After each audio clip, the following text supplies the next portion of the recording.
What started out as a normal day ended up with a very big emergency. Let's watch the story now of Stetson Aguirre.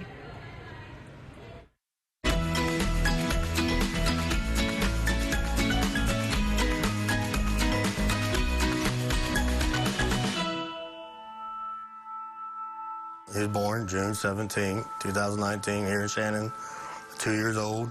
Starting off, you know, just a normal day for us, you know, getting ready to go to daycare.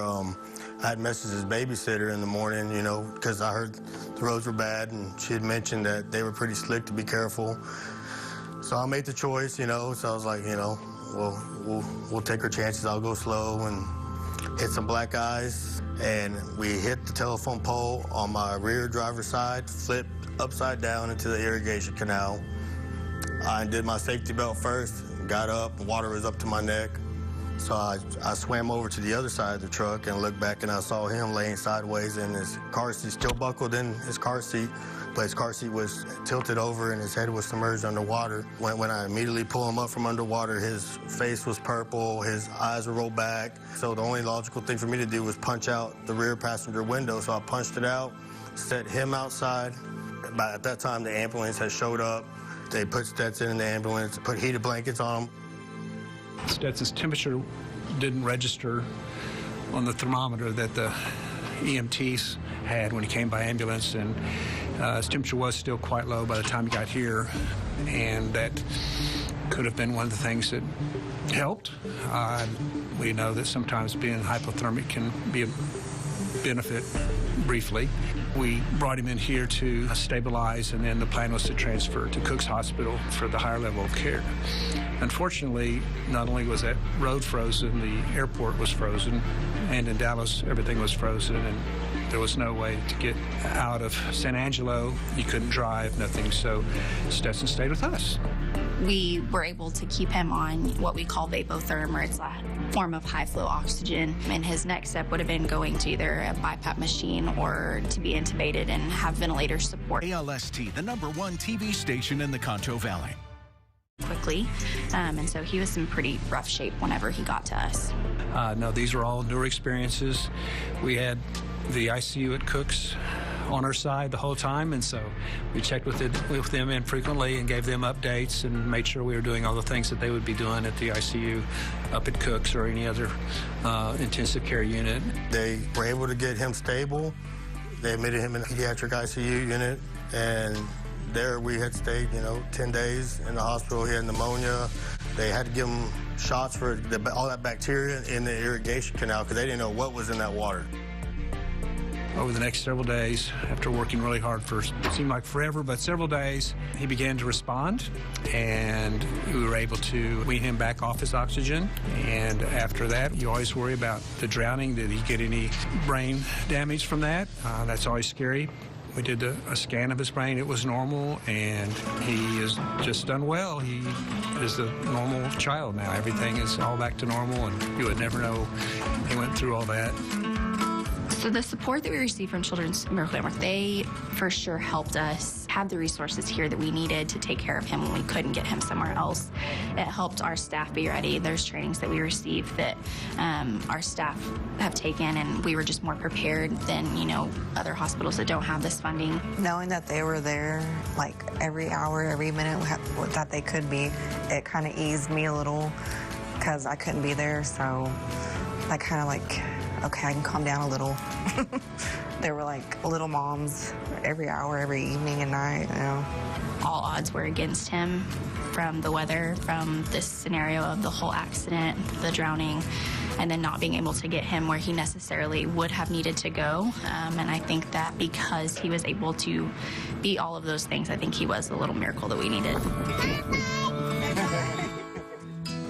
Please support Children's Miracle Network. And help a miracle like Stetson.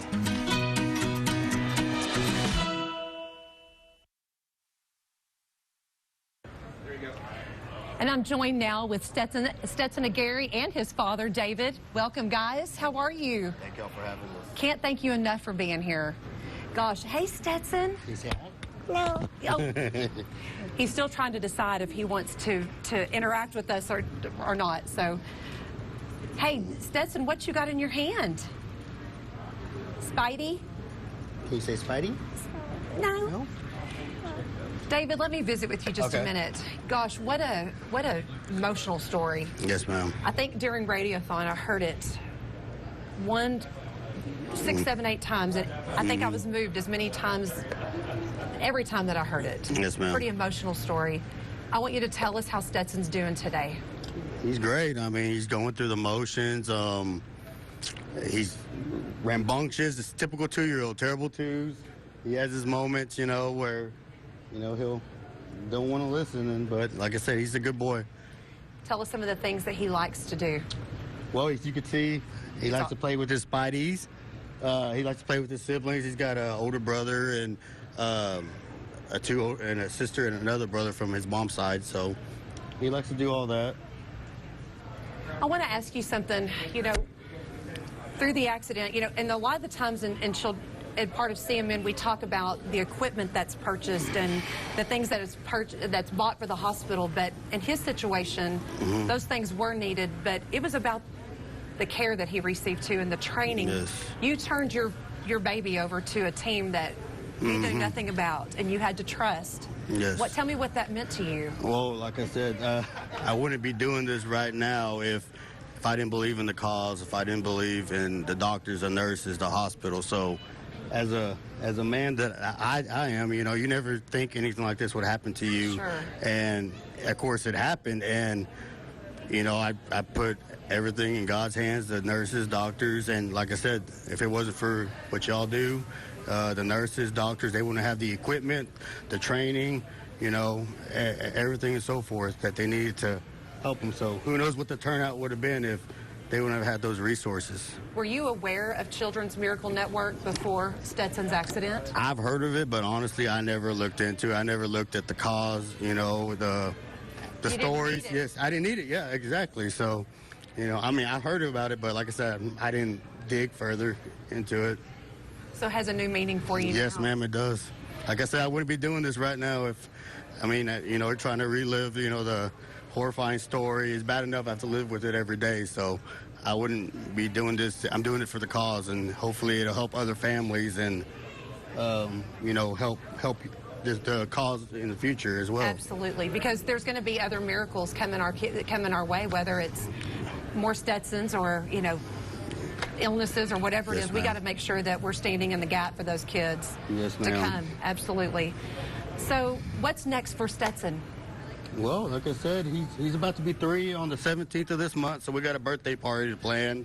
Do we have a theme? Probably Spider-Man. Everything's Spider-Man with him. Can we shoot a web? No? Can you shoot a web for us? Shoot a web? No? Okay. He's being shy. Yeah. But no, we got a birthday party planned, and like I said, I'm just enjoying all the time I have with him. So. Just soaking it all in. Yes, ma'am. Absolutely.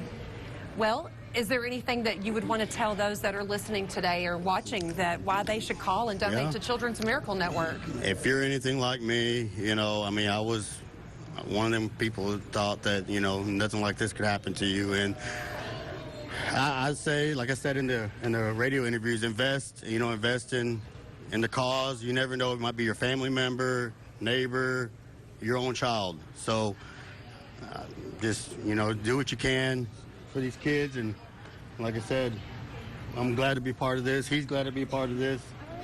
And we're very thankful to be here. Well, I know this is emotional for you. I know this was hard. Yes, so we thank you for being here with us to share his story and to tell those that are listening to be a part of our program and to donate as well. Yes, ma'am. So if you feel called, if you feel like it's something that's pulling on your heart to donate, we want you to pick up the phone now, 657-8385. And right now we're going to take you to Deja and Sonora.